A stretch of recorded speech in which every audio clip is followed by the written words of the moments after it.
All right, guys, and welcome to the Off the Line podcast with me and Jamie. Hello. We're going to be talking today about the Premier League. We're doing a big Premier League preview. By the way, if you don't know much about me and Jamie, go give us a follow on our socials. It should be on the screen right now. It's Off the Line podcast on Instagram and Twitter. But no, I think today we're going to be doing a preview of the Premier League. We've both kind of done a joint prediction, and we're going to work our way up from 20th to 1st on our prediction and talk about every team, how we think their window's gone, who we think their key players are going to be this season, and where we think they're going to finish, and kind of explain our reasoning behind that. Anything to add, Jamie? Well, yeah, you say we've done a joint prediction.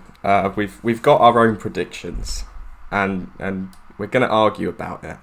Because from the research that we've done together, we have very differing views on how the season's going to pan out. But it should be interesting. And as always, we'd love to hear everyone's thoughts about what will be going on during the season.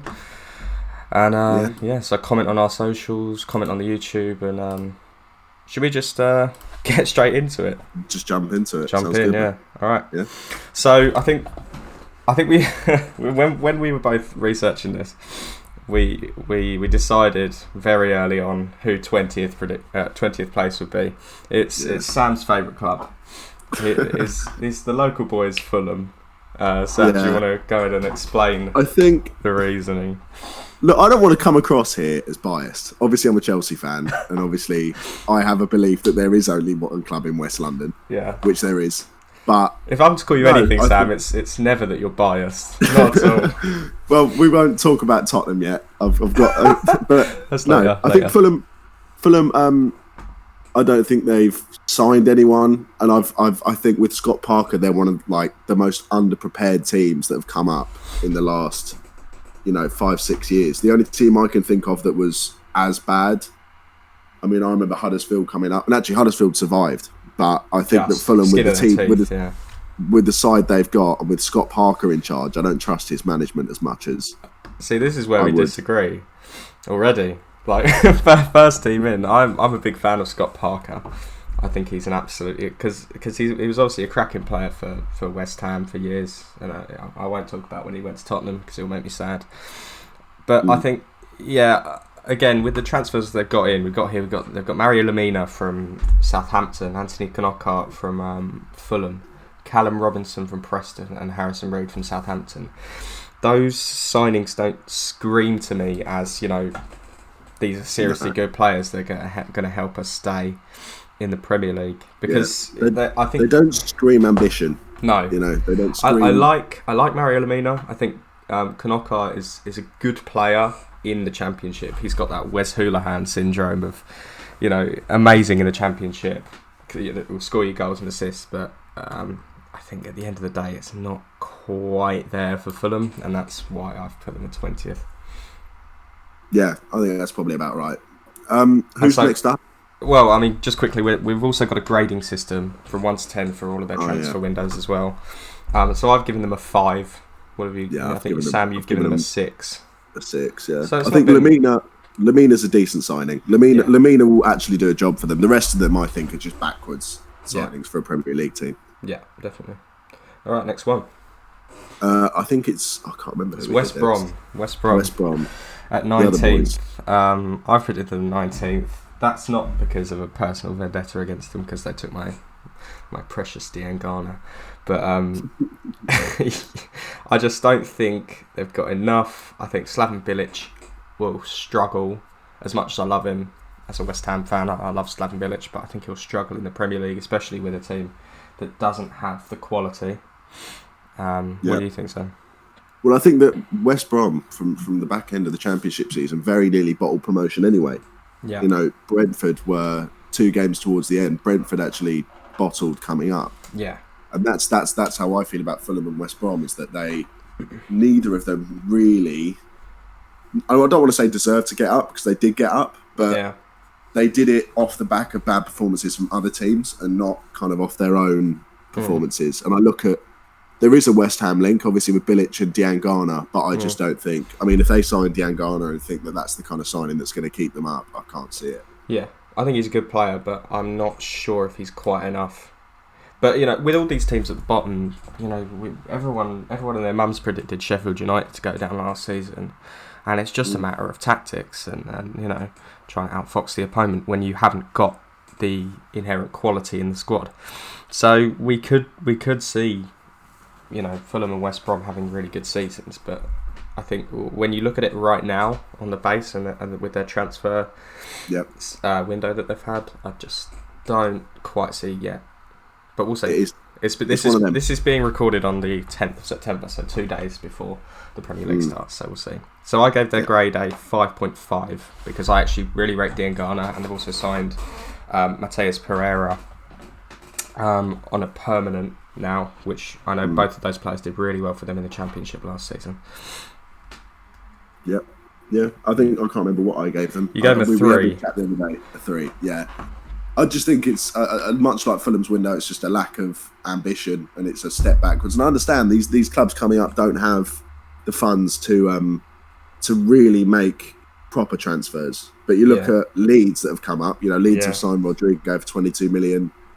They're in talks with a couple of other players I can't remember off the top of my head. But that reeks of a club that's actually making a statement saying, we're ready to back our manager and we're ready to stay up in this league for a long time. Definitely. So next on the billing order, we've got Aston Villa.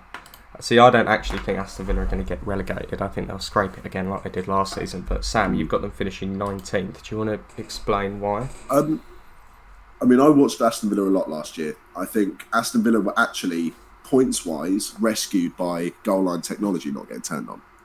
Yeah. And that is, they managed to rescue 2 points against Sheffield United because of a malfunctioning goal line technology. Yeah. And I think that says a lot about the state of their season last year. I think their football, considering they've got the ability of players like John McGinn, Grealish, Tyrone Mings. Yeah.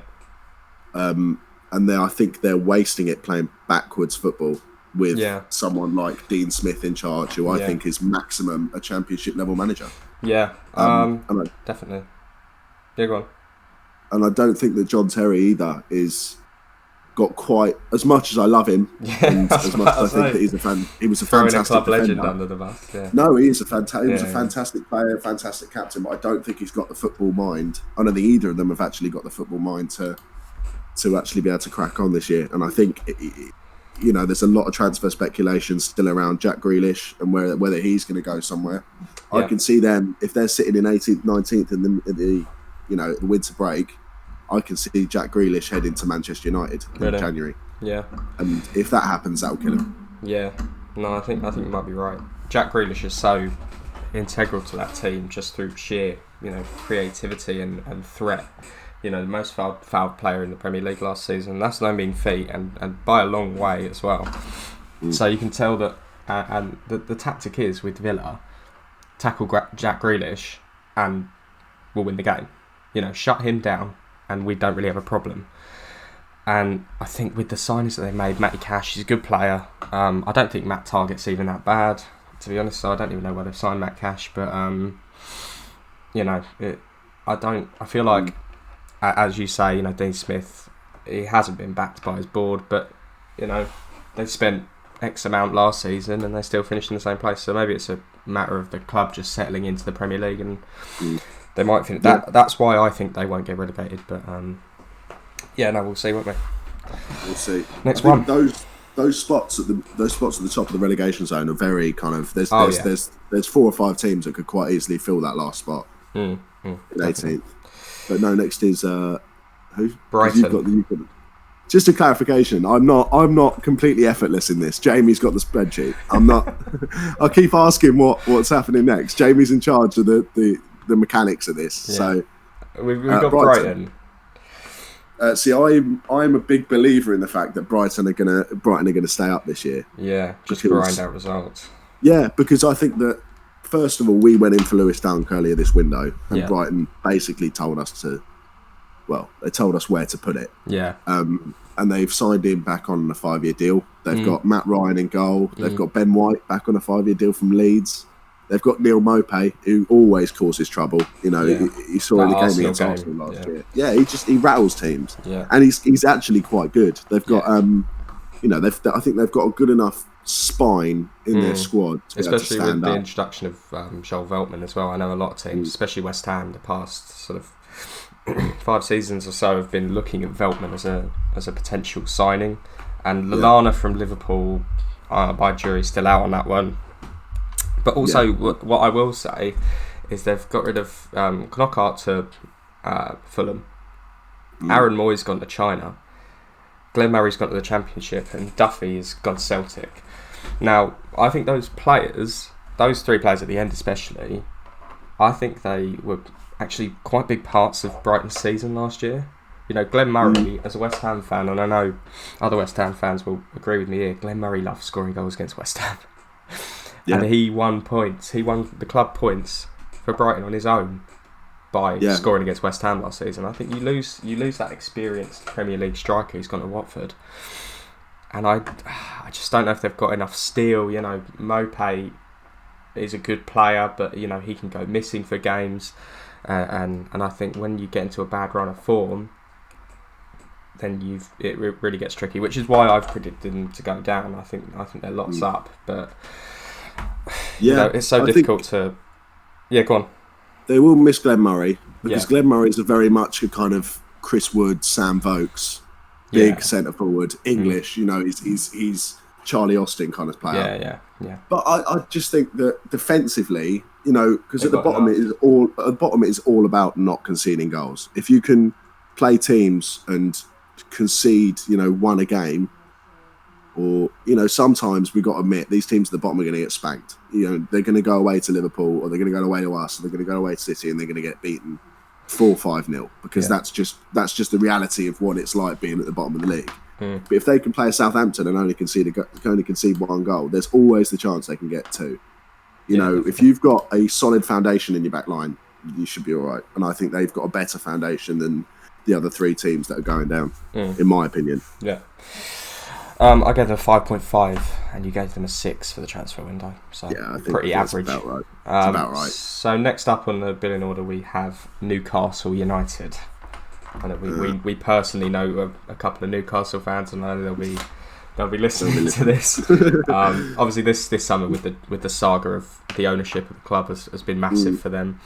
But what I will say is, you know, they've gone out and bought Callum Wilson and Ryan Fraser, 2 who and Jeff Hendrick, but we won't mention Jeff Hendrick.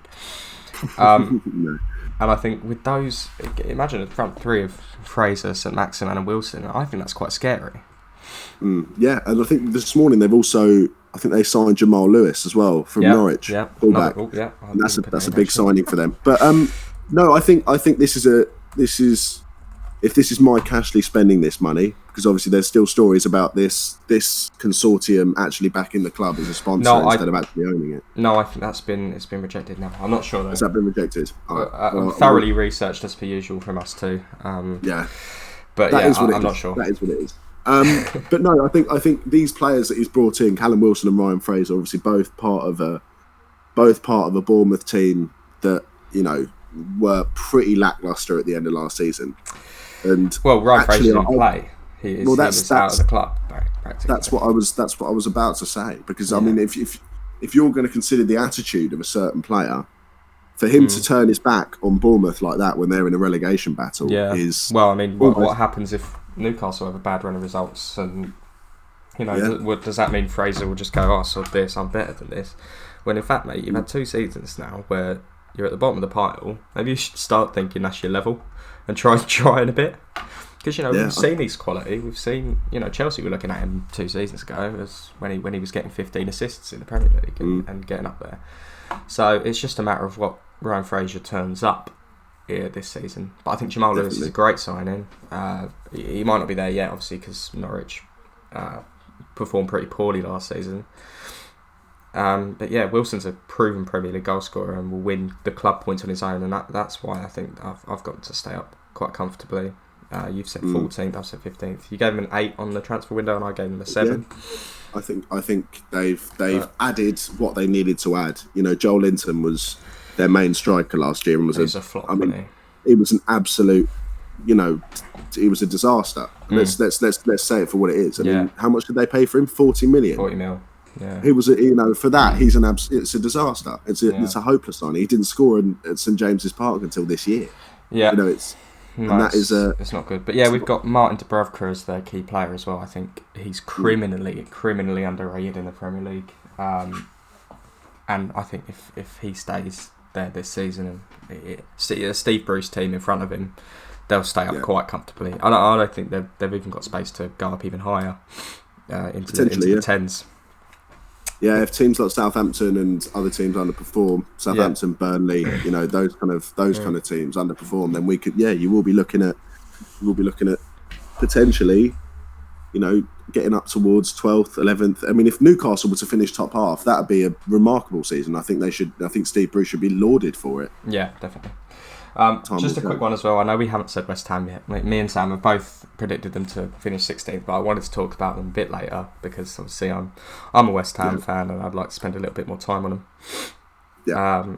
But anyway, next we've got Crystal Palace. Not much to be said about Crystal Palace. Eberechi Eze is a good signing. I think he's one of those signings from the Championship that will really turn up. You've got Jared Bowen for West Ham. He's done really well since he's come in, and I think again, you look at Newcastle's attack with Wilson, Fraser, and St Maximin, and now you look at Palace's attack with Ayew, Eze, and Zaha, and you think again, that's quite a scary team again. I think so. Yeah, I mean, but an ageing defence is the issue that I have with Crystal Palace. They're still going to be solid because it's Hodgson and does well, but yeah, go on. I mean, my issue with Crystal Palace is simply that I don't think Gary Cahill and Tompkins and these, like you said, Scott Dan, these ageing centre backs are actually going to be able to do the whole season. Yeah. Well, I think you've got to think about. I mean, Gary Cahill was on his day a really, really good centre back. Gary Cahill's a Champions League winner, and he started that game. Yeah. On his day, Gary Cahill was a remarkable centre back. How old is he now? I think 34. He's getting on, and while he's still in good shape and he looks like he's in good condition, Gary Cahill always, I remember, had an injury problem. Yeah. At Chelsea, he always had dodgy hamstrings, and I think if you get into the doldrums of December and January, these really tough months, we're playing 2 games a week, and if Crystal Palace manage to stay in the League Cup, they'll be thinking about quarterfinals, semi-finals of that. Then they've got to play in the FA Cup. Yeah. It's whether these ageing centre backs can actually, their muscles and their bodies can keep up with it, and I think that'll remain to be seen. But their front three is scary with Eze, Ayew, and Zaha. That is, in terms of bottom half of the table, that's the best of the bottom half. Sacco as well is another centre back which they have, which he might be all right, but you don't see a lot of inspiring defensive options for Crystal Palace, but obviously Hodgson will get them drilled nicely. They've got Van Aanholt at left back, and Schlupp's obviously still there. He pops up with a goal every so often. But yeah, I think Gaitas will be good in goal for them again, and obviously Milivojevic is a good player, but we'll see with Palace. It's always a middling season for them. They'll have a couple of good results against the big boys, and yeah. Well, Zaha will get them goals, and Gaiata will keep them in games, and Milivojevic will play well. So that's the thing. I mean, with Crystal Palace, it is usually kind of upper bottom half is where they finish pretty regularly, pretty routinely, and I think it won't be any different this season. They haven't lost anyone massive, and they've gained a decent Championship player. That's it. They're not showing a huge amount of ambition, and we don't know how many years Roy's got left in the job, so we'll see. Yeah, we'll see. Anyway, next one we've got Southampton. Again, not much to be said about those boys. I really like Southampton, and obviously you look at Project Restart and them being, what was it, second in the table, I think, for just Project Restart. They had a great restart. I think Hasenhüttl's got them playing fantastically well, and with Danny Ings up top, scoring, how many goals did he score? 20, upwards of that. It's an absolutely quality season for Danny Ings. But again, you see Southampton and you think sometimes they're such a weird team because they're so, like, they can be very potent up top, but they can also be very leaky at the back. Yeah. And I think the signings that they've made, Carl Walker-Peters from Spurs and Salisu from Valladolid, I think it is. Salisu's a young centre back. I don't know if you play Football Manager, he's quite good on that. But I can't. that is all our decisions are based on. Yeah, well, in the Spurs documentary the other day, I saw Jose Mourinho Football Manager in the background. So that explains a lot. And obviously getting rid of Lamina, El Yanusi's gone out, and Cedric's gone to Arsenal. They're losing a couple of players there. So it's just whether I think a lot of it depends on Danny Ings and how his season goes. Yeah, I think at this point we've entered into the region of, at this stage of our chat, we've entered into the region of the teams that are basically just going to sit kind of middle of the road, mid-table. One of them will have a good season, and one of them will have a really poor season, but we just don't know which one is which. But, I mean, we're going to be talking about Burnley in a minute. We got Crystal Palace, Newcastle, Southampton. These aren't teams that I don't think are in danger of going down, but I don't think they're teams that are in danger of pushing that sort of top 8, pushing up to 9th, 10th kind of position. I think that we are definitely talking about kind of middle of the road, bottom of the table, like middle of the road, bottom half kind of territory here. Yeah, I've put them 12th and you've put them 13th. So, that's it's about right. But I think Hasenhüttl was a quality manager. I think he's got them playing really nice football, and football that the players believe in. And it would be interesting to see because is it going to be another one of them seasons for Southampton? They have a couple of poor results, they sack Hasenhüttl, they get another manager in, and it's the merry-go-round all over again. And I hope that doesn't happen. I hope they stick with Hasenhüttl, and I hope the results go well for them. Obviously, Southampton, a team that is close to where we've been at uni. So, yeah, definitely. Right, next one we've got Burnley. Go on. Brexit football. Brilliant. Well, we're talking about kind of the ultimate defensive Premier League team. I mean, they're the difficulty. I remember talking to you last year because me and Jamie play in a futsal team at uni, and I remember talking to him last year saying we needed to play high pressing, difficult to play against football, and I did use the words we need to be the Burnley of the futsal world, which we were. I think we weren't. No, we were hoping. Any of the futsal boys listening to this will know that the Hawks were not the Burnley of the futsal world. No, the Hawks were the Norwich City of the futsal society. Yeah. But no, anyway, we digress. No, Burnley, I think will always have this mentality of basically getting in tough-minded English players to basically do a job, and the job is Sean Dyche out the game. Yeah. To basically just defend, high press, sit back, and make it almost impossible for the other team to play. And I think that is that's all well and good. But when are Burnley going to try something? When are Burnley going to try and do something in this league? It's all well and good, Yeah, it's finishing 10th every season. Pretty much they finish 10th to 13th. They defend really well. They pick up a couple of decent results against the big boys. I think when are they gonna make? I haven't seen Burnley make an exciting signing for years. I don't think I haven't. I like Goodmanson. I like Dwight McNeil. I like Chris Wood, my fellow countryman. Big up. Yeah. And obviously their defence is outrageous. Tarkowski and me with Pope behind them, Charlie Taylor, Phil Bartley, that sort of. Yeah. It's a good defence, but when are they? I really want to see Burnley. I don't want to see Burnley do well, obviously, because I'm a West Ham fan. But no. Well, when are Burnley going to push on? That's what I'm wondering. Well, that's the question, and it's whether the club, and that's a question for the board. Because I mean, right now, if you're Burnley, you're sitting 12th in the Premier League. You're pretty happy finishing mid-table. I mean, they are not a club with a lot of funding behind them. They're not. It's not like Wolves, who came up and had an owner that would fund 35-40 million pound transfers. Yeah, but it doesn't have to be massive signings. You don't have to go out and sign Ruben Neves and Fabio Silva like Wolves did. All you got to do is just sign some good players. And Burnley haven't signed anyone. No, they've signed Will Norris. It is, and he's a backup. It is very much let's just sit and be happy with what we've got, which is fair enough. A mindset because you're still getting 100 million a season for the Premier League. Yeah, and it's a mindset that works for the club, and it's a mindset that pleases the fans. So Well, I don't know if it pleases the fans or not, but we'd love to. We don't actually know any Burnley fans. I don't personally know any Burnley fans. So no, neither do I'd love to, get you. And if we've mentioned any of the teams before this and they're your teams, we'd love to hear your thoughts in the comments or drop us a private message. We'd love to interact with you all. Yeah. Right, next we're going to talk about Leeds.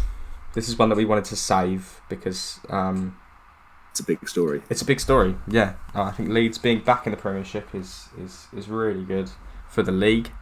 They bring a massive fan base with them. Great home ground. And to have a sort of Leeds versus Manchester United match again, that would be brilliant. Definitely. And they bring a pedigree to the Premier League as well. They're bringing Marcelo Bielsa, who failed last season in the Championship, but the season before in the Championship, but he's got them up now. What do you think of Burnley Leeds this season? Sorry, I remember watching, because obviously I'm a couple of years younger than you, so my first experience of the Premier League was kind of, from what I can remember, kind of 05-06 when I was about 5 or 6, watching Mourinho. Yeah. And at that point, Leeds had started to wane. Leeds as a club had started to really lose pace and lose momentum in the league. And whether that was because of mismanagement or misownership, whatever.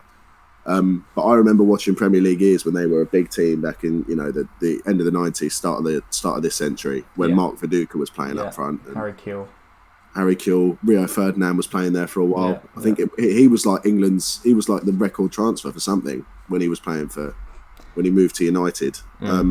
So this was a massive powerhouse of a club back in the start of the century, and they're a testament to what misownership and how badly running a club can really affect a club. 100%.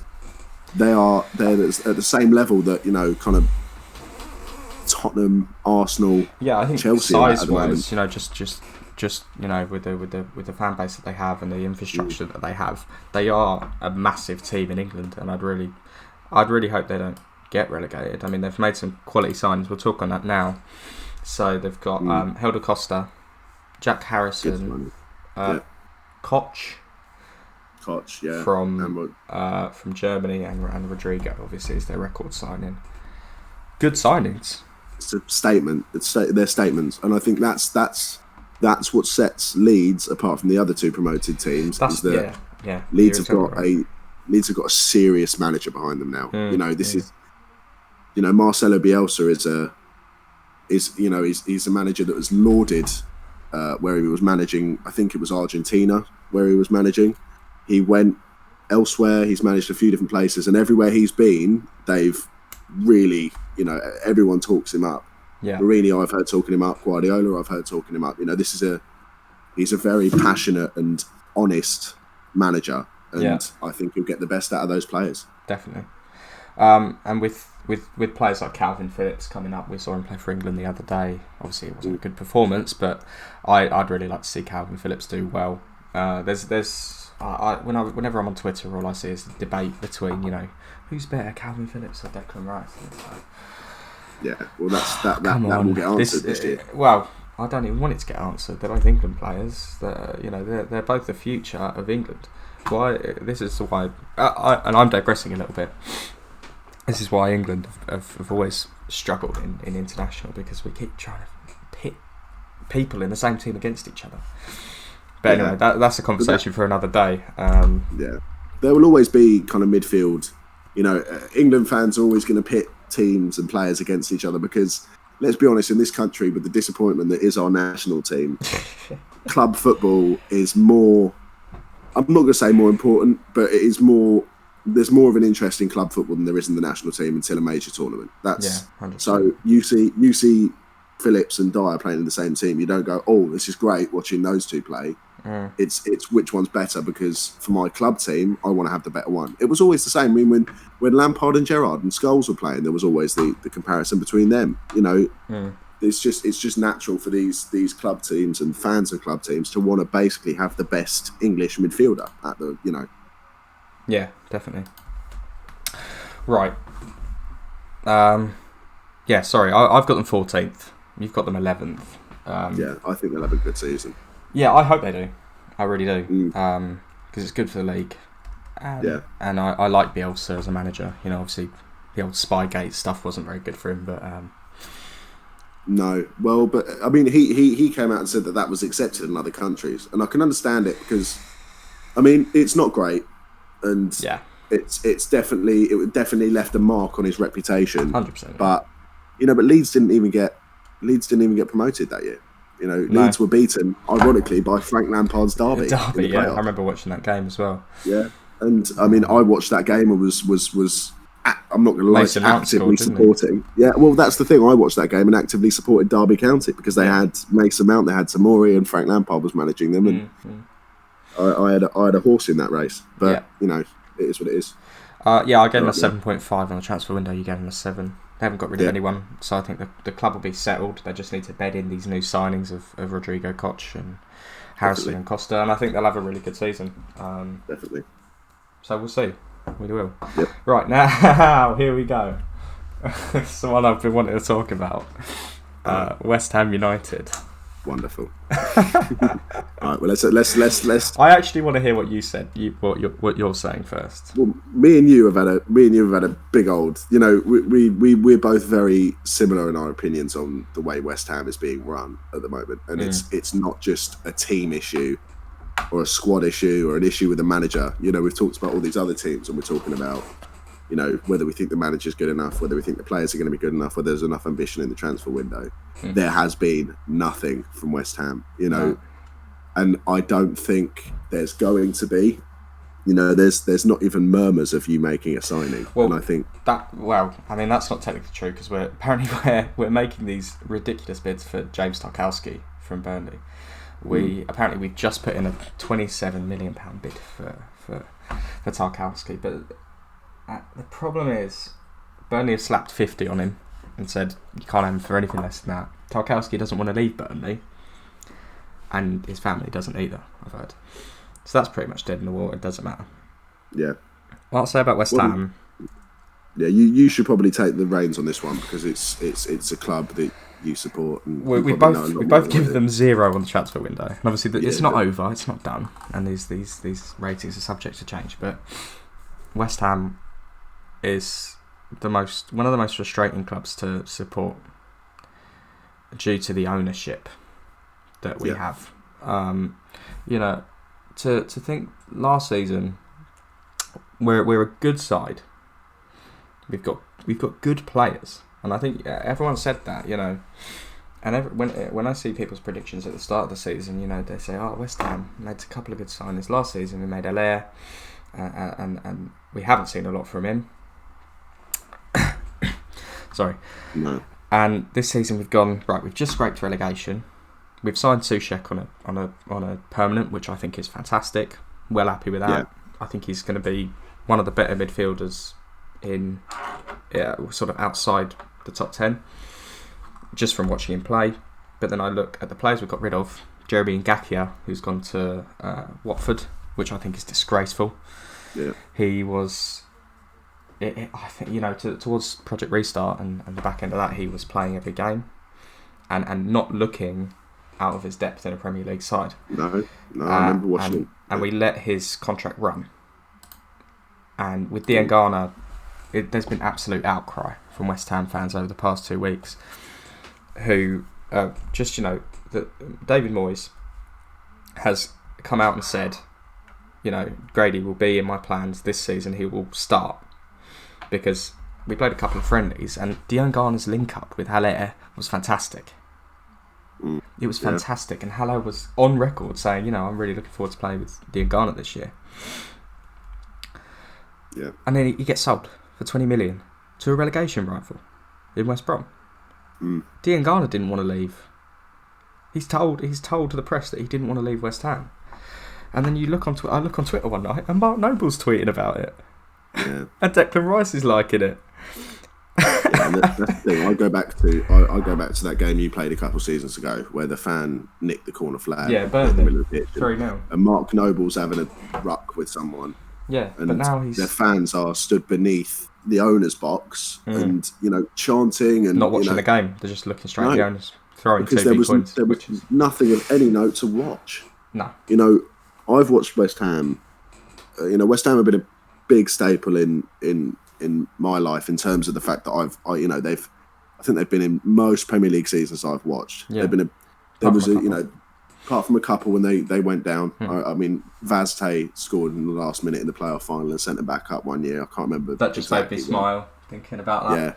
Yeah, but yeah, and there were a couple of years they were down, but they're always a team that I really enjoy watching Chelsea play because it's always a good game. I've been to a couple of Chelsea West Ham games and they've always been really entertaining. Yeah. And because you bring you bring a lot of away fans. I think the move to the London Stadium was disastrous. I've got mixed opinions on it because if you were being run properly as a club, that move would have been matched with. Yeah, if you'd have moved and you'd have changed owners, that move would have been matched with serious signings that would have matched the size of that stadium. Whereas right now it does, to me, look like a little fish in a big pond. Yeah, it definitely looks like a massive stadium matched by a massive stadium that we're filling up every week. We had the second highest percentage attendance for the capacity in the Premier League, and we're filling up 60,000 every week. That's mental. In a club of our size, and I don't want to go all West Ham are a massive club, everyone else is crap. We are a decent to large size club. Yeah. And we're doing this in the transfer window. After just scraping relegation. It baffles me. I could honestly do a whole podcast on West Ham and the problems that we face. But unfortunately it's not the time. So and you made me a promise we'd get to Chelsea. Yeah. So. Yeah. Well, that's another thing we could do as well. Yeah. But anyway, next we've got Sheffield United. We might have to run through a few of these because we're 36 minutes we're on so far, which is all right. All right, but, that's fine. Well, I just want to formally apologise to the Sheffield United fan I know for where I've put them and where you've put them, because I think we've both got them performing below where they were last year. I've got them well below, so I think Alex is not going to be happy with me. Where have you got them? I've got them 13th. Yeah, I think it's. I can't remember where I put them. I think I put them 10th. You got them 10th. I think I put them 10th. Yeah. So I think. I don't know. I do like Chrissy Wilder. Yeah. I think he's a good manager. Yeah. I think they've got some good players in Jack O'Connell and Sander Berg and David McGoldrick. I think is all right up front. But Ollie McBurney as well. Ollie McBurney's a good player. If we look at the signings they've made quickly, just before you start. So we've got Aaron Ramsdale, Ethan Ampadu, Bogle, Lowe and Burke from West Brom. What do you think of those signings? You've put an 8, so you quite like that. Well, I've seen Ethan Ampadu. I don't know how much you know about him. No, but you'd have to take he's a Chelsea youngster. He's played. I know he went to Germany for a bit, didn't he? He did. He went to Leipzig, and he played both games in the Champions League against Tottenham. And in the games where they knocked them out, he's a player that can play at the back. He can play in the midfield. He can play at fullback. He's very clever. He's a good player. I think he's good on the ball, but he's also a really good defender. I think the reason we've sent him out on loan to Sheffield United is because he needs a season at a proper Premier League club. First team starting, and I think he should start for them. Well, yeah, personally. It depends on where, because you've got to fit them into a side that was very settled last season with Chris Wilder, and I think obviously losing Dean Henderson was massive for Sheffield, but they've gone and brought Aaron Ramsdale from Bournemouth, who looks a really good keeper. Yep. So I think that's sorted out their problem at goalkeeper. But I just the thing with Sheffield, and I know that this won't be a popular opinion, is that that how long is this tactic going to work for realistically? Because everyone knows what it is now. It's 5 back, overlapping centre backs, all this. I haven't done extensive research on the ins and outs of the tactics, so I don't know. And there could be intricacies which I don't understand. But as you say, I think Chris Wilder's a quality manager, and I think they're absolutely in no danger of getting relegated. No, not at all. There's no danger of that. I think The thing is with Sheffield United, I think they're kind of the modern day equivalent of when Burnley came up. I think they will sit in the league now and they'll grind results. They'll finish mid-table. I don't think there's going to be anything spectacular from them. You know, they had a great season last year, but I think towards the back end of it in the restart, they did get found out tactically. They absolutely battered us. Yeah, that was a funny game. Has to be said, not for me. Has to be said. It's probably quite annoying. Has to be said that they tore us to pieces and they outplayed us. But I think watching that game, that was more to do with the fact that we just had one of the worst days defensively that I've seen watching Chelsea. Yeah. And that's. But I think they did get found out. They leaked goals. They lost that game to Newcastle. I remember, and they just didn't look like doing anything. No, I think if you figure out their style, then you nullify their team. That's it. I don't think there's a plan B. Let's hope not, because I do like Sheffield as a club. I like the players, and I like Chris Wilder, and I like they've come up and stuck with the players. Because I think there's a lot to be said for that, sticking with players that you go up with. But yeah, definitely. But yeah, anyway, let's move on. We've got Leicester City. Ooh, tough one. Yeah, obviously lost Chilwell to you lot, which you're quite happy about. Very happy. Vardy,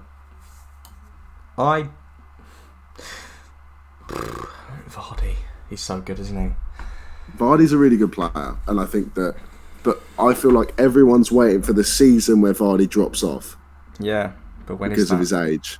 Golden Boot last season. Do you just drop straight off after a Golden Boot, or do you still? No. Well, that's the thing. Everyone's waiting for it to happen because the natural thing as a Premier League fan is to see a striker who's 33 and go, well, how long's he got left? You know, he doesn't look like he's losing his legs. That's the thing. No, not at all. And I think that's a testament to his. You know, he's got a great spirit. You know, he's got a great attitude as a centre forward, and I think.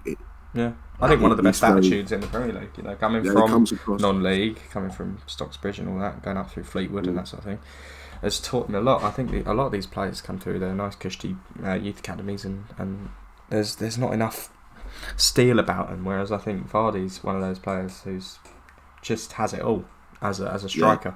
Yeah.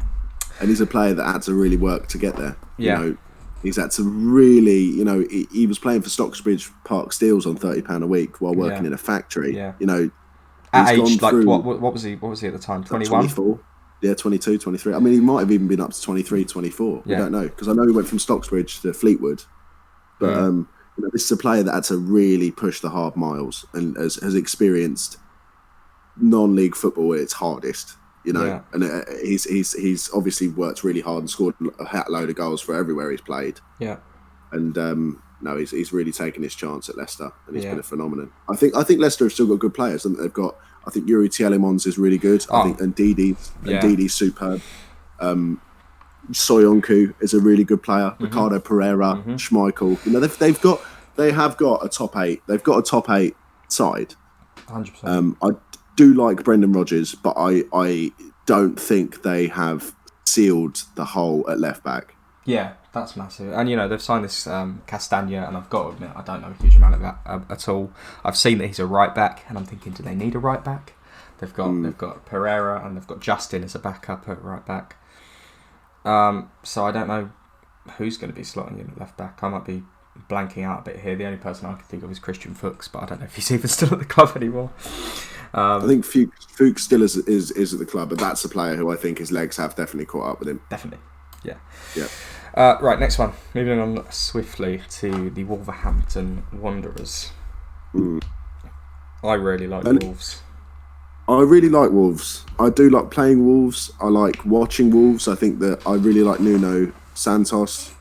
I think he is a breath of fresh air in terms of the football he plays, and you know, I think, you know, they all share a common language as well, don't they? So that helps.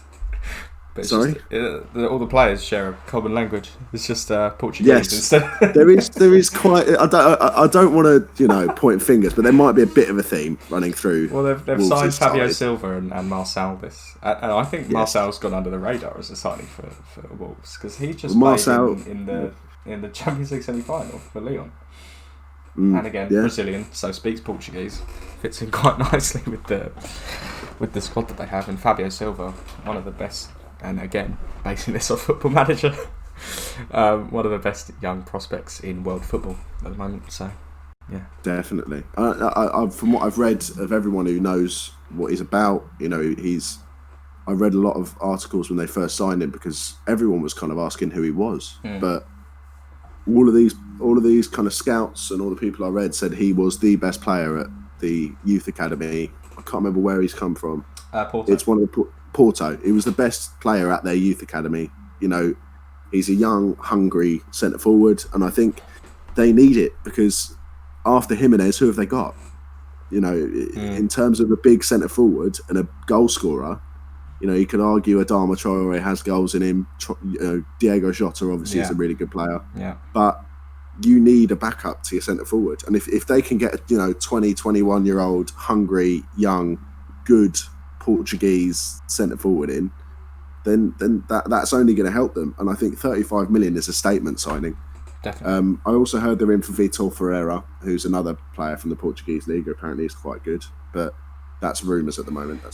I'm not entirely sure yet. And obviously losing Doherty to Spurs is massive, and trying to fill that hole is something that Wolves will have to deal with this year. But I think they've got enough quality in the squad to, Adama Traore I think, is one of their key players. I think obviously Raul Jimenez is, but you see Adama Traore come on in the 60th minute. And they've got the baby oil on him, so nobody can touch him. They've lubed him up. They have. No, you joke, but they have. That's what they do. And he slips past people. His pace is unreal. It's like an explosion. And then his delivery is the thing that's improved so much under Nuno. And that's why him and Jimenez have such an amazing partnership. I can't remember the stat, but I think they're up there with the best partnership in European football at the moment, and it's exciting for Wolves, and I think they'll do really well. I've got them at 7th, you've got them at 9th, and we both put 8th for their transfer window. So yeah, I think they're about there. The only issue I've got with Wolves is they've sold Doherty, and I think it'll affect them a little bit because definitely. He's a massive part of their system, exactly, and I think he goes under the radar. Definitely. Right, Everton. Everton are a funny one. Yeah, Everton are funny. I think we've both lauded their transfer window. Of course, Rodriguez, Alan, and Doucouré.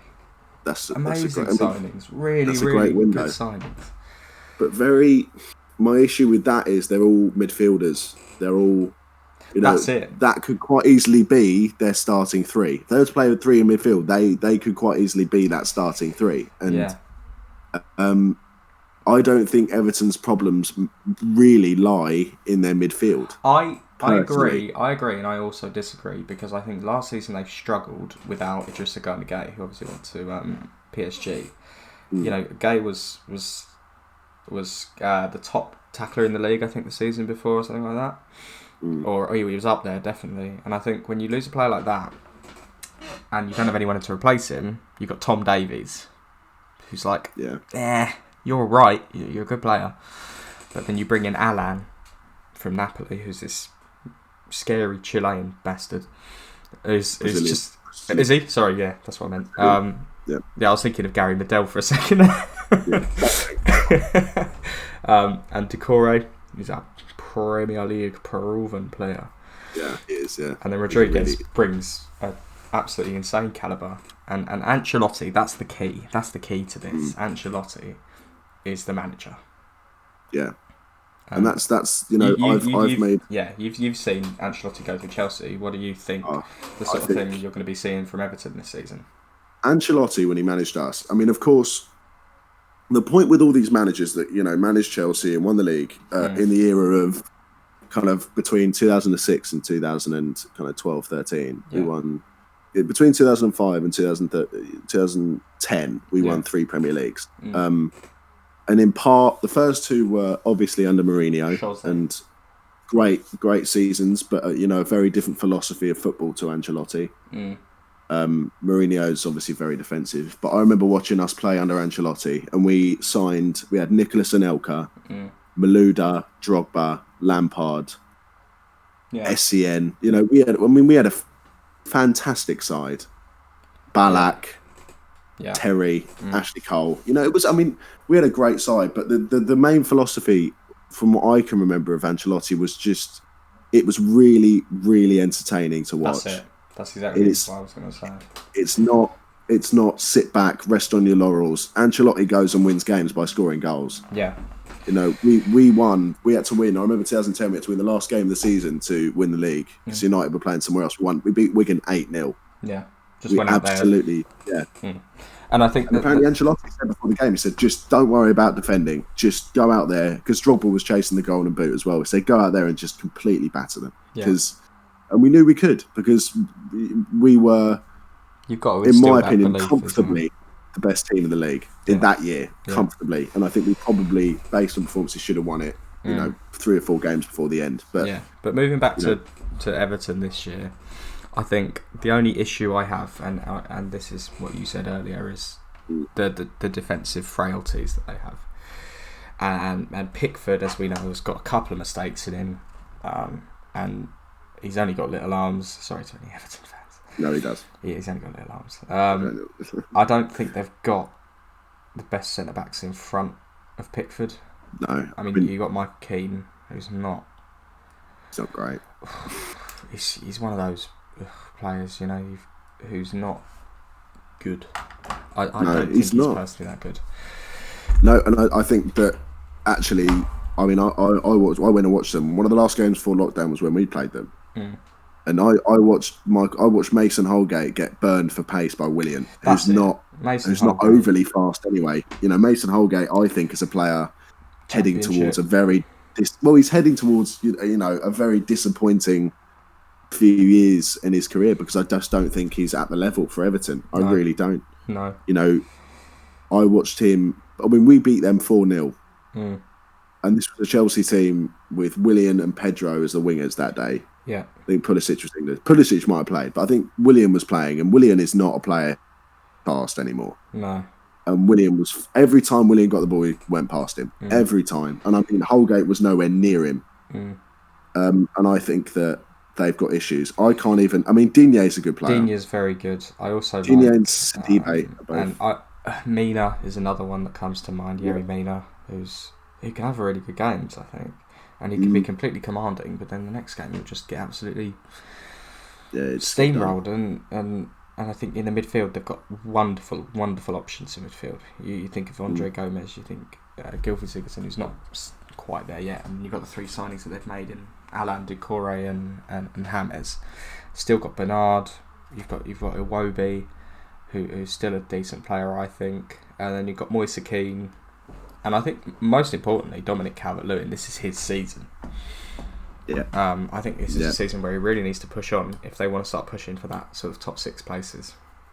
And that's without even mentioning Richarlison. Exactly. The danger that he creates and the danger that he brings. You know, that's why I think. I mean, I've made quite a statement with them. I think they're going to finish 6th, because I really believe in Ancelotti's philosophy, and I think they've got good players good enough to finish in the Europa League spot. It depends if Rodriguez comes off for me, I think. So I've got them at 8th. Anyway, next one. Right, we're in the top 6 now. Yeah. We're 53 minutes in, so we might have to. Might speed up a little bit, but that's fine. Yeah, we'll get going. Right, this is one that we've identified as a talking point, and that is Tottenham Hotspur. Yeah. Me and Sam have very differing opinions on where Tottenham will be finishing this season. I'm going to let you go first. What do you want me to being a Chelsea fan, I don't know if you can tell. Yeah, well, which way I'm going to go on this. I don't exactly like Tottenham, but I'm looking at this purely as a football fan. Yeah. See, I would like to look at it as a football fan, but I'm also a Chelsea fan, which makes it makes objectivity difficult. Let's put it that way. But no, I mean, Tottenham are difficult because I know what Jose Mourinho is like as a manager, having experienced, you know, the worst of him and the worst of what he creates in a club when he was last at Chelsea. It's easy to look at the Amazon documentary and think, oh wow, Mourinho's he's misunderstood. But you know, you don't actually see everything. It's not a complete, you know, I see everything, and Mourinho's Yeah, no, I get what you mean with Mourinho. He's very abrasive, and I think that's what the problem he had at Chelsea towards the end. But go on, yeah. I think with the Amazon documentary, that's a different thing. He's very aware of the fact that he's on camera. Yeah, he's very aware of the fact that there are cameras on him all the time. He's a dramatic, theatrical guy. But I remember, I mean, the thing is with Mourinho, he's always been to clubs where if he doesn't receive financial backing, he takes that as a personal, slant against him. He says, "Whoa." And he can very, very quickly create a very negative atmosphere at the club. Yeah. At Chelsea, he went through the window after we won the league, and the club backed him to an extent, but didn't back him as much as he wanted to be backed. And during that season, it was the season where he sacked Eva Carneiro, the medic, physio, a game into the season, and that created a massive legal issue for the club. Yeah. He was going on about how the referees had a vendetta against him. In press conferences, he was pulling up individual players and naming them to the press and saying that they're not performing well enough, they don't have the right attitude. Yeah. And the thing is, normally, he was, and that I think is, for him to come out and say Luke Shaw's overweight, that is not something to be said in the press. That's a statement to be made to the player in an office and just say, this is what's happening. Yeah. And this is the thing. This is the issue I have with Mourinho. The club currently, and I say currently because obviously, like we've said the whole way through this, the window isn't over yet, but currently the club haven't financially backed him in this window massively. They've given him the money for Doherty. They've made a couple of other signings, but if you're Tottenham Hotspur and you've just come off the back of having Maurizio Pochettino, he's taken you to a Champions League final. Yeah. You reckon you now have the players to kick on and potentially, I mean, you've got arguably the best centre forward in the Premier League, arguably. Yeah. You've got Dele Alli. I know that was hard for you to say, so well done. Well done. Yeah, no, he is. No, it stings, but he is. You said that through gritted teeth, didn't you? Yeah, arguably he's the best striker in the league. You have to appreciate. If we're going to do this objectively, you have to appreciate the fact that their team and what they've got. Dele Alli is a very, very good central midfielder. On his day. He's inconsistent. I think Dele Alli also has a temper. Yeah. Heung-min Son, again, great player, really good player, but consistency is an issue, and he also has a temper. I think Sonny goes out every week and gives it everything. And I don't remember him having a bad game last season. Obviously, I don't watch him every week, but go on. I watch him every week. I don't watch him every week. Son's an interesting.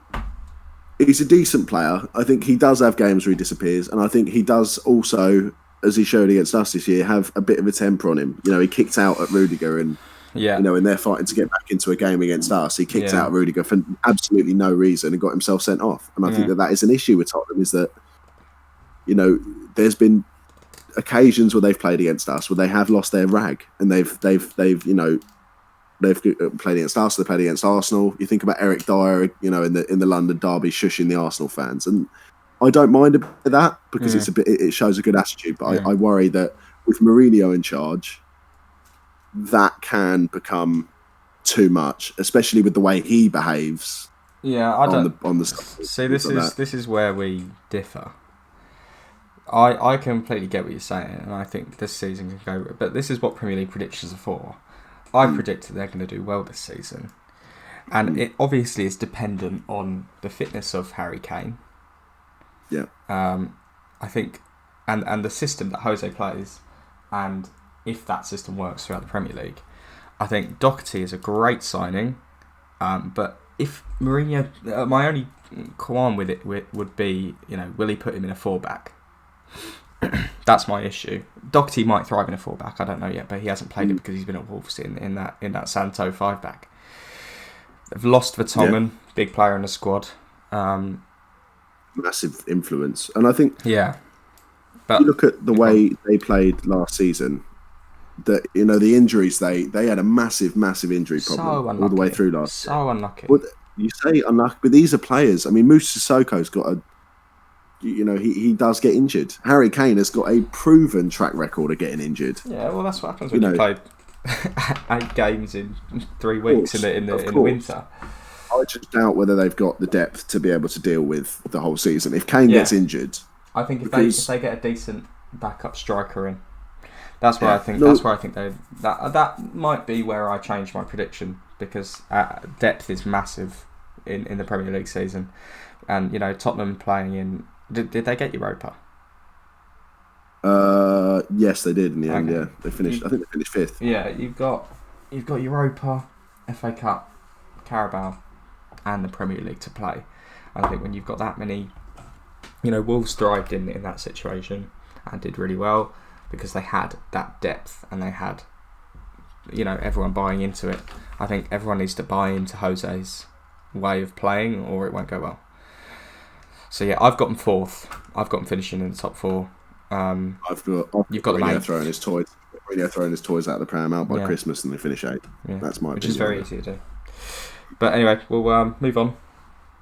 Manchester United, just hit an hour, by the way, as well. So that's fine. I mean, I think we can get through these pretty quick. Yeah.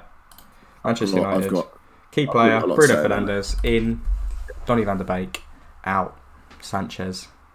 We both got finishing 5th. What do you think? Yeah. With United, I've got them finishing 5th. I've got them finishing outside the top 4 because and we'll have a conversation about Arsenal in a minute. I think they're the next team we're going to talk about. But I've actually got, I don't think that much as the same as we talked about with Everton. I don't think they've plugged the gaps they needed to plug. I think they've added a very good midfielder to already a very good midfield. And also, Sancho still in the works at the moment. And by the time you guys are listening to this, Sancho might have happened. He might not have. I think Sancho makes a massive difference to that team. But again, no, he does.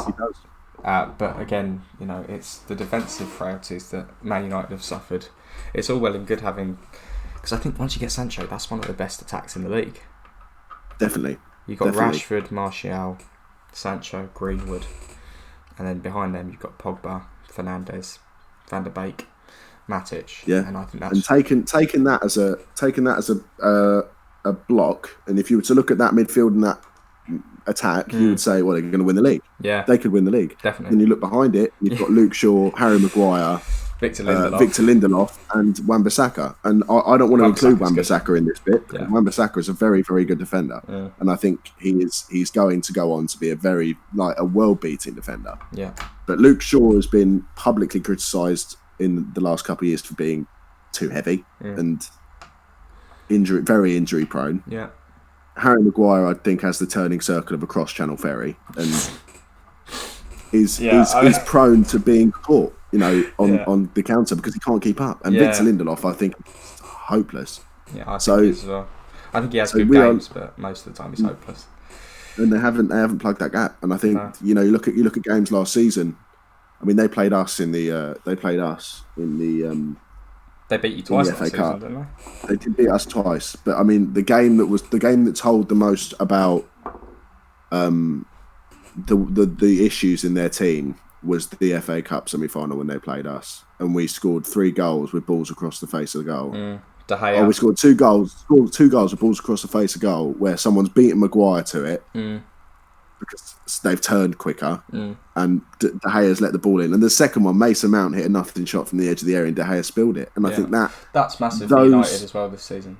Whether they do well or not is if De Gea shows up. Yeah, because he can lose some games on his own. Yeah, exactly, but he can also win them games. I've seen it. West Ham played a game against United a couple of seasons ago at Old Trafford, where David De Gea's made about 3 or 4 ridiculous saves, and he's won them the game 100%. But then as you say, you look at that the Tottenham game where Bergwijn basically hit it at him, and then you look at the Chelsea game. Again, Mason Mount's practically hit it at him, and that's a routine save for any keeper in the 92 in England, I think. Yeah. So it is a matter of if certain players turn up. I think Maguire shows glimpses of being a good defender, but as you say, his agility is a massive risk for United. Van der Beek's a good signing. I think he'll do well. But it just depends. I don't think you can play a Van der Beek, Pogba, Fernandes midfield. No. No, I think you need a defensive influence, but like Matic. Yeah, but with Matic, you've also got Matic, and then you've got Scott McSauce in there as well. Scotty McSauce in the conversation. But you see, you see, and Jesse Lingard, one of the best young players in the Premier League. Age 28, Premier PFA Young Player of the Year. Yeah, exactly. But no, that's low hanging fruit. We should not go for that. So we shouldn't. We've gone down a rabbit hole. Yeah. Let's leave all the Man United themes. Anyway, time will tell on Man United. I feel like it's. I've got them to finish 5th. You've got them to finish 5th. Yeah, we neither of us think they're going to finish in the top 4. Yeah, it depends if their attack shows up the way they did after Project Restart. Because after Project Restart, their attack was practically unstoppable. Yeah, and if they do that throughout the season, and if you add Sancho to that, they become a very scary team. Definitely. Right, next up, Arsenal. This is where we differ as well. You've got them 4th, I've got them 6th. I have got them 4th. So Gabriel, Magal Hayes, Danny Ceballos on loan again, William Saliba coming in, Willian from Chelsea, and Cedric Suarez from Southampton. Nobody out, which is good. No. And obviously Aubameyang's just signed a new contract. Apparently. Rumour has it Aubameyang is about to sign. Has Fabrizio Romano said anything? That's what I'm wondering. There is no here we go on the Aubameyang. Hang on. Are you checking? I'm gonna have a quick look. Checking Fabrizio Romano. All the news is saying that Aubameyang's contract announcement is imminent. Is today. Imminent. All right, that's good. That's good for Arsenal. That's a really good. That's a really, really important. I say re-signing. It's an important extension for them. I like Arsenal this season, but I still don't think they're quite there. I think I've got a lot of belief in Arteta. I think. Yeah, so do I actually. And I think that watching them at the back end of last season, they definitely last year had games where they were poor. Brighton, home and away. Brighton. Yeah, awful. And I think they are a club that suffers from a really overly negative fan base that will jump on them as soon as they lose a game. And that might jump on us after you just said that now as well. Yeah. Oh well. But you know what I mean. It's a very and that derives from the fact that they probably should have sacked Wenger 3 years before they did, and controversial. There's definitely an argument to be made for it. It's and I think the fan base have kind of been disillusioned with the fact that the club aren't spending probably as much as they should do. That's the argument that Arsenal fans are making, pretty regularly on social media and things like that. That's not my belief, but it is what it is. I like their signings. I think I do. Ceballos is a great signing for them again. I'd like to see them get him on a permanent though, rather than keeping on loaning him from Real Madrid. Yeah. Saliba, again, one of the best young centre-backs in world football, I think. I don't think it's out of the realms to say that. Willian is something that I don't think will go well.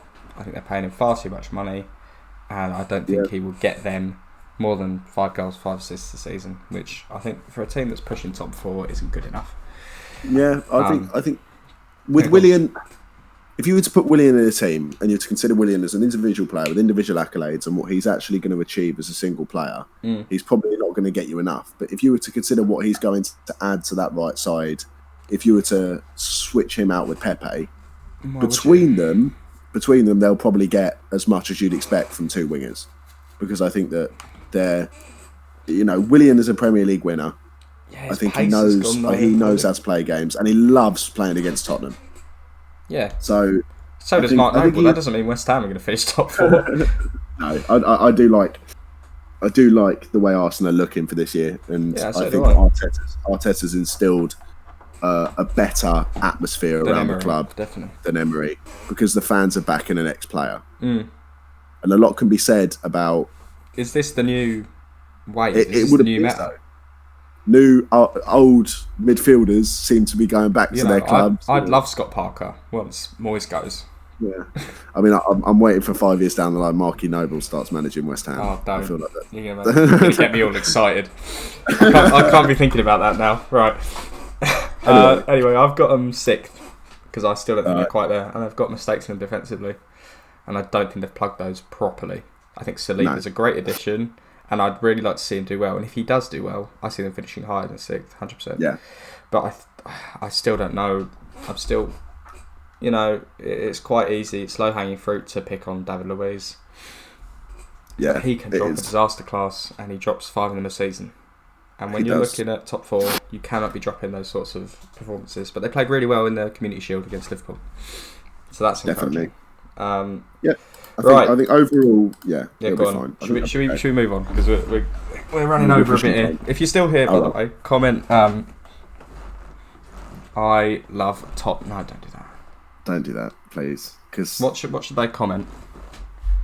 If they comment, I hate Tottenham, there's banning. I hate Tottenham. There we go. I hate Tottenham. Yeah. Comment. I hate Tottenham if you're still listening. I was going to say I love Tottenham, but my subconscious actually could not make me say it. I couldn't even fathom the word coming from my mouth. Gag reflex came. Right. Okay. So here we go. This is your one. Chelsea. Look, I just want to say first off, this is going to be like the most biased review of a club. But this has literally it's been the greatest 3 months of my entire life. If you know Sam, you know exactly what this is going to be like. Anyway, go on. Take point on this one, mate. Go. This last summer has been the greatest because it's been the greatest summer of my life in terms of being a Chelsea fan and watching the owner, who I've got. I mean, Roman Abramovich, first of all, has done himself a massive service this summer, not because of what he's done for Chelsea, but he's also donated loads of money to the NHS. I think he completely paid for the Chelsea hotel, I think, hotel behind the ground to basically house and feed and do everything for the NHS workers working at the hospital around the corner. Respect to that. So first of all, massive respect to Roman Abramovich and to everyone who's done stuff for the NHS and to the NHS. Massive respect to them for everything they've done over the summer and how they've helped everyone. And we want to get on to, I think Roman Abramovich is definitely making the point this summer of saying that he's, last 3 seasons, let's be realistic, the rest of the Premier League has watched Manchester City and Liverpool completely run away with the league. Yeah. 3 seasons ago, City won it by 20 odd points. Season before last, City won it by 1 point, but City won it by 1 point. The gap between City and Liverpool, the season before last was massive. And third was ridiculous, wasn't it? So and last year, obviously, I mean, I can't even remember how many points we finished behind Liverpool. And Chelsea Football Club, based off their success since Abramovich came in, should not be sat 30 points or whatever it was behind Liverpool. They shouldn't be, and that's the we've won 5 league titles now. This should not be the way that we're sat. And I think Abramovich is actually, really positively backing Frank Lampard, which is not something I was talking to you about this the other day. I think it's the best transfer window I've seen from a club in a very long time. And we were talking about it the other day as well on a call, saying about how the only issue that I'd have is upsetting the apple cart too much. But then we talked about Frank Lampard's control over the squad and the mentality that he's instilled in some of those players of I might have played you last year, but we're bringing in 5 players in Werner, Ziyech, Havertz, Chilwell and Thiago Silva that will really push us to those upper echelons of the Premier League, and you get to be in that squad. And if you train well and if you perform well, then there's absolutely no reason why you can't be in ahead of those players. Use those players as a benchmark. Don't use them as I'm never going to be as good as Timo Werner. I'm never going to be as good as Kai Havertz. It might be gutting for a player like Mason Mount, but he's got the mindset of I'm going to be better than Kai Havertz. I'm going to show that I'm better. And that's why I think that Chelsea will do fantastically well this season. I think it will be a 3-horse race for the title. And I think with the ambitions we've got, I'm very much of the mind that Chelsea have always been a club that doesn't, that wants to compete on 4 fronts. This is not just a league season. Yeah. Abramovich was desperate to win the Champions League before. We will try and compete in the Champions League. The cup competitions, I mean, Chelsea have won the FA Cup loads of times. Since Abramovich came in, I can't remember how many exactly. I think it's 5 or 6. We've won the FA Cup. we've won the League Cup a couple of times. You know, Chelsea are a club that have won We're not going to rest on their laurels. We're not going to throw away one of the club competitions.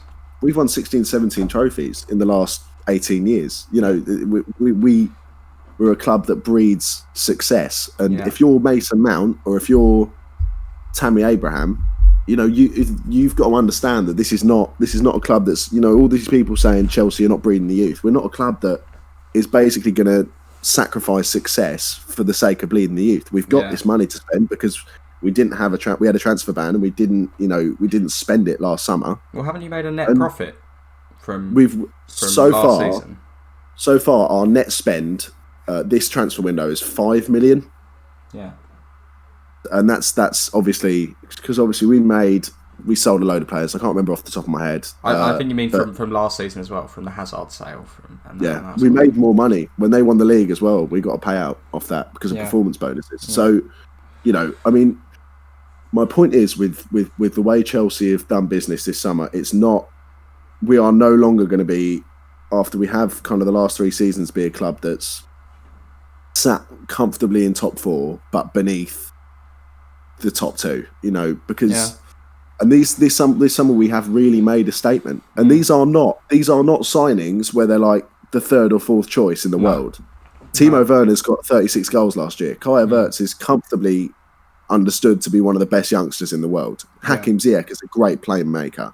Thiago Silva just played in the Champions League final, and Ben Chilwell is, probably England's number 1 left back. Yeah, probably about it. No, he is. He's England's number 1 left back. So these are statement signings from Chelsea, and it's really refreshing. I say refreshing. I don't want to say refreshing because obviously there's clubs that haven't made signings over the last few seasons. We've made signings, and you know, we've always been a club that have spent money. But it's really refreshing to see a club that, after a season, really backs Frank Lampard's ideas and really backs Frank Lampard's mindset. As a Chelsea fan, you know, grew up watching Frank Lampard. I mean, it's great to see him in charge of the club, and it's great to see him succeeding. And it's I think he did a fantastic a West Ham legend in a position now. Yeah. No, I will say on Chelsea, I think they absolutely have the ability to win the title this season. Yeah, they have the players, and I think there is absolutely no excuse for Frank Lampard now. That's another one of my only issues. You know, it's a lot of pressure. It's a lot of pressure for Lampard. I think he'll thrive under it, but results at the end of the day, manager movements are a results business. Definitely, and it's very cutthroat. And I think if Frank has a run of 5 or 10 games where, you know, if he only picks up 1 win, and he starts to really like trail off from the top 2, Liverpool, City, or whoever's up there, I don't know, because Premier League's so bloody unpredictable. I think that's when it's sort of, and a lot of people are saying Lampard first to be sacked, and I know you don't like that argument, and I know that we've got mates that have tried to rile you up by saying that, but it is true. Yeah, it's true that he's under a massive amount of pressure this season, and I think it'd be really interesting to see how he deals with that. I mean, the only issue with me is I look at our window, and it's difficult for me to be negative about it. So exactly. But anyway, next team, because I mean, we've said Liverpool and City. We sort of decided to talk about the top 3 all in one, but we've sort of just talked about Chelsea on their own, so we may as well give everyone their own merit. I've put Liverpool to win the league again. You've put them to finish 3rd. I have. They've only signed the Greek left back Tsimikas, I think it is. Yeah, Tsimikas. Yeah. And Lovren and Lallana are out. Now, I personally think I'm going to start on this one. I think Liverpool are still the best team in the country. I still think they have the best mentality as a team in the country. Yeah. And I don't see them slowing down. I see this team, and I saw them last season, I see this team as a dynasty. Definitely. And I think it's harsh to say they're going to finish 3rd. Yeah.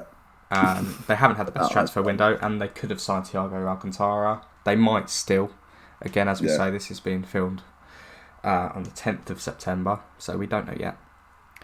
But I just think they've got such... And Klopp's got every single one of those players putting 110% on the line every week for Liverpool.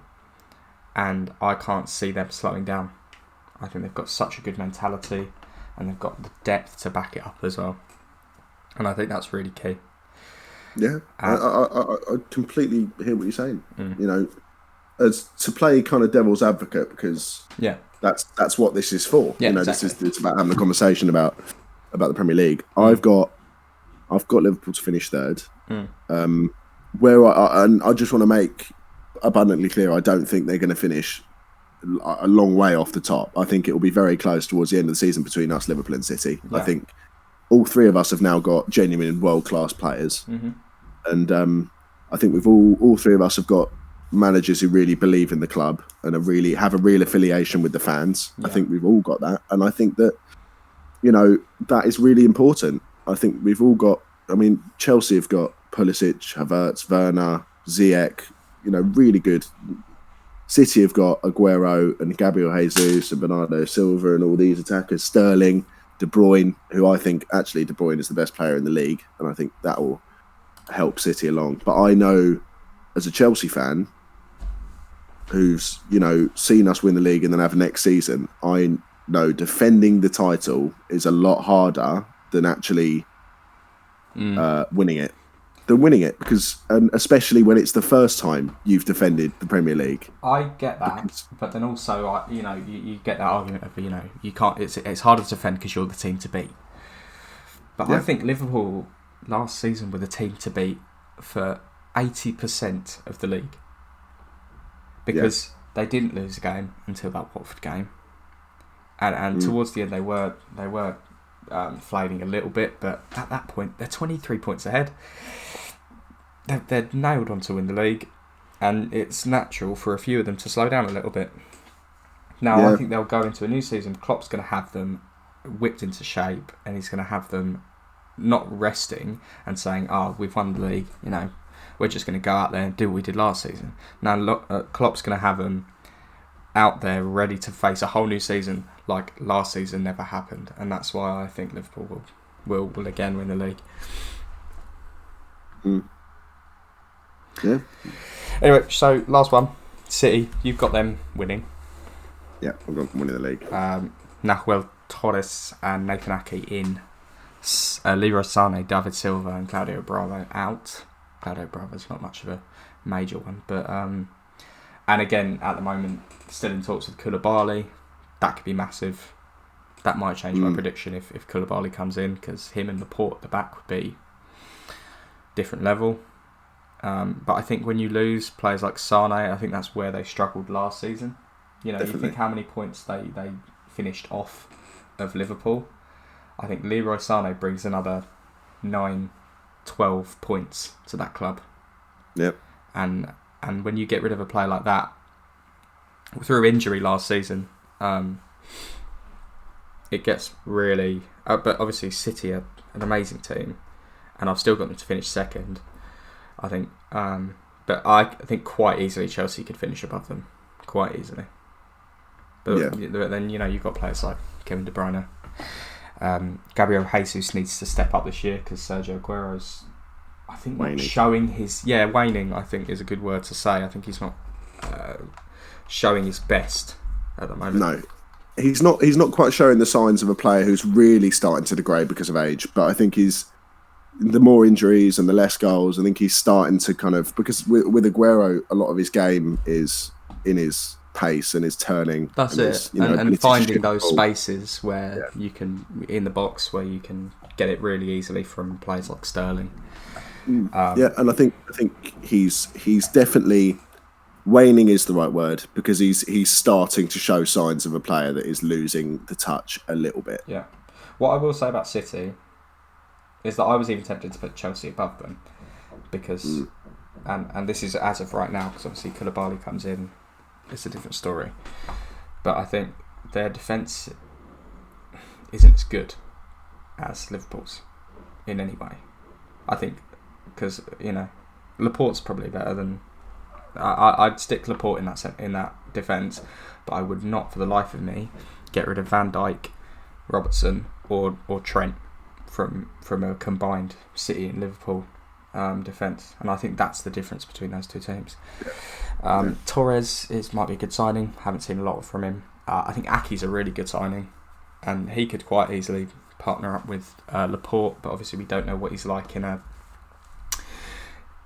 a side that is tipped to win the league, because he's been at Bournemouth the past couple of seasons. He was obviously a Chelsea boy back in the day, but and I think you lose Silva, which is massive. I think that's huge.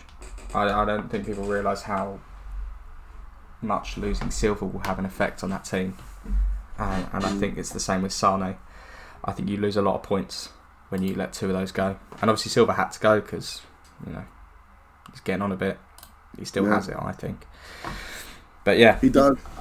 But if, City I think are making a statement on letting him go. Yeah. I think they're saying, we're not going to back a 32, 33-year-old. We're ready to bring in the next generation. And I think if he's still performing, I don't see why not, which is my issue with it. But it's an interesting one. But they brought in Ferran Torres, who could turn out to be. I mean, obviously he's not going to be the next David Silva, but no, I think that is the general gist. He's a winger, gist isn't he? He's, from what I've seen of him, he plays as a winger, but he can play as an inside forward. He's a playmaker. He's a creator. Okay.